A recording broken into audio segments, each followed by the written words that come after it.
Ayan guys, sa mga nagtatanong guys, kasi madaming nagko-comment na kilikili reveal, kilikili reveal. Maski dati pa, alam nyo ba guys, sa YouTube ko, kilikili reveal daw, puro ganun-ganun. Alam nyo ba guys, hindi ko pagmamalaki kilikili ko kasi isang kasumpa-sumpa talaga. Lalo diba siya pinanganak ako.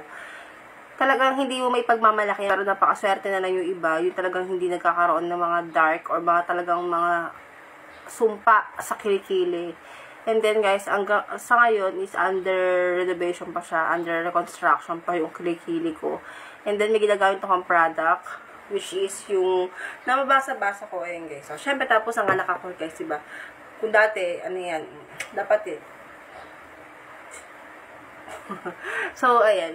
Bumabakit ako guys, pero hindi ko lalahatin na kasi talagang inaayos ko pa siya. Talagang hindi pa maayos yung itsura ng aking pagkilikili. So, ayan guys. So, ayan. Ayan. So, ayan. Dahil nga nakikita ko dun sa mga nakapanood ko, nakakaputi siya. Ay, malikot talaga. May pumasok na malikot dito guys. So, pasensya na kung medyo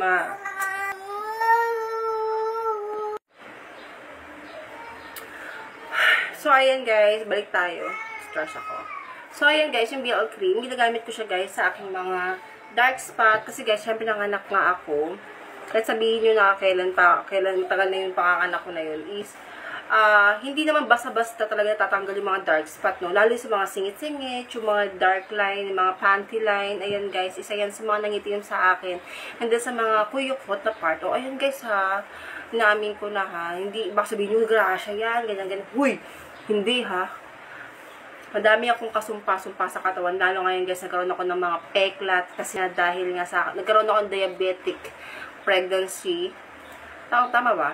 Yung buntis ako is nagka-diabetic ako. Mataas yung sugar ko. So, more on sugat-sugat, katikati ng katawan, katikati ng balat. So, tagang peklatin.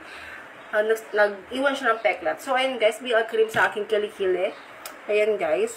May maputing part naman. Ayan. So, diba? Mag-pausing muna tayo para sa thumbnail. O, diba? Putang ina. Ganyan lang kanigrasyo. Kain lahat. Charot lang. So, ayan guys. Ayan. Pero yun, ito sa gitna. Ito yung part na hinahawakan ko na to. Yung hindi ko pinapakita sa inyo. Is ayan talaga yung maitim. So, ayan guys. Ayan lang yung gusto ko sabihin sa inyo guys. Kaya, tigil-tigilan yung kakakilikili reveal na yan. Kasi, hindi ko nga siya kaya pang ipakita. Ayan guys, yung ganyan yung itim niya. Ayan, kita nyo ba? Ayan o. Ayan, ayan. Ayan, nakita nyo naman o. Diba? May sumpa ako sa balat. Lalo na sa kilikili. And then, sa binti. Pero, syempre, hindi ko mahahayaan na nagpektat lang siya ng ganun. So, sabi ko nga, nire-renovate pa and then, under reconstruction. Okay?